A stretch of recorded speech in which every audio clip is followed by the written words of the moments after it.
Hey, what's going on YouTube? It's Crazy Cabano back once again. As you can tell, my hair is pretty fucked up. I just woke up right now. It's about like 7 in the morning, Tuesday, December 11th. And I'd like to welcome you guys to another episode of What Would You Say? Back here once again for 49er Nation 1's video response questions. We're going to be doing 2 questions in one video. Question number 31, which was, what was your favorite sports game? And question number 32 is, what got you into gaming, or who got you into gaming and collecting, and why? So let's go ahead and start off with the first question, and let me go ahead and answer that for you guys. Now I know a lot of people are not really into sports games, which I can understand, because there seems to be one every year, and it just kind of gets old after a little while. You're just like, oh, not really much going on here, so let's go ahead and forget about that. But I mean, there are a couple sports games that I've played that I really do love. Anything on the Neo Geo, that's automatically on my good list right there. I mean, come on, Super Sidekicks 4, nice.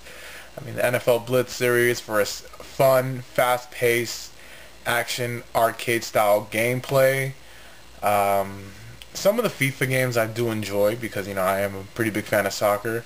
But one soccer game in particular has to be my favorite, most nostalgia with,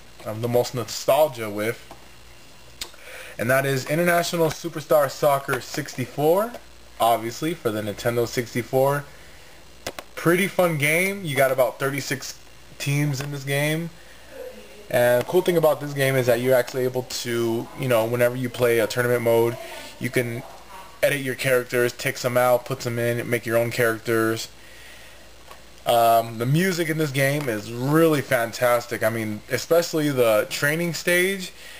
That's a really good song to, it's like mostly a good song to dance to, nonetheless being in a video game. It's actually a pretty good song to rape to.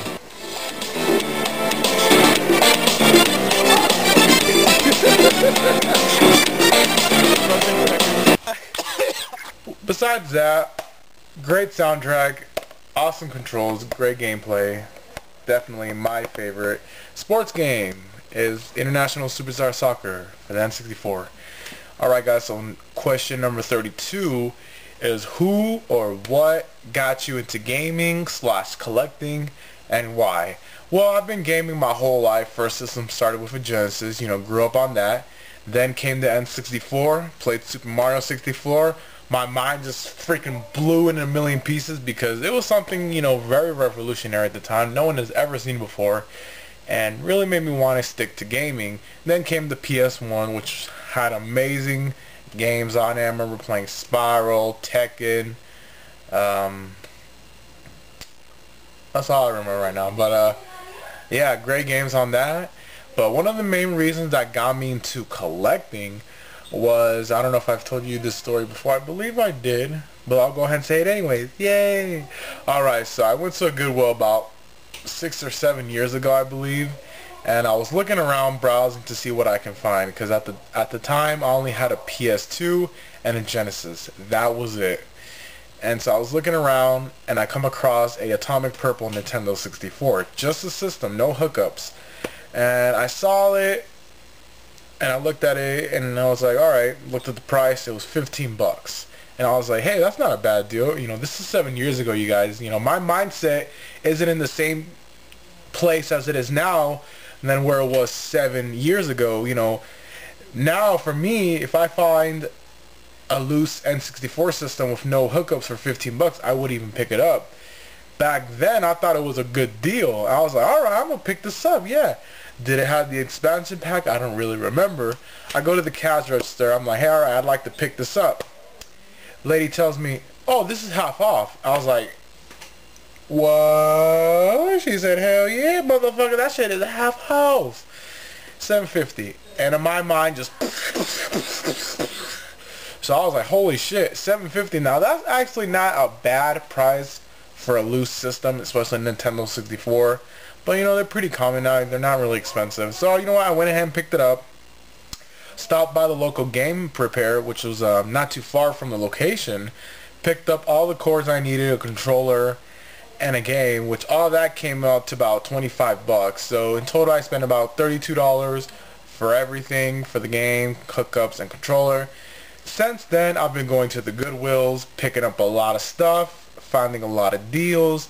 And for the 2 years that I've actually worked there, you guys, yes, ladies and gentlemen, I did work at a Goodwill once upon a time. You know, I would look at a lot of the things that they would put out, and I'd say, like, all right, you know, I'd come by the next day, pick it up, and there I was, you know, thanks to Goodwill, I found a lot of great deals, like the Super Nintendo lot of my second video I've ever made on YouTube. Picked up a box Master System for about 30 bucks. A loose Sega Saturn, all the hookups except the AV cable for like $2.50, and a bunch more great stuff. I picked up a lot of really cool stuff from Goodwill, and that's one of the main reasons that keeps me going, keeps me looking to try to find those great deals out there. And I know I can say this for many other YouTubers across this gaming community, that, you know, we try to go to the Goodwills, and as of lately, it seems like we can't really find much. But, you know, you just can't give up yet. You know, you're always bound to find something sooner or later. You're going to find something. You're going to be like, you know what? That's pretty nice.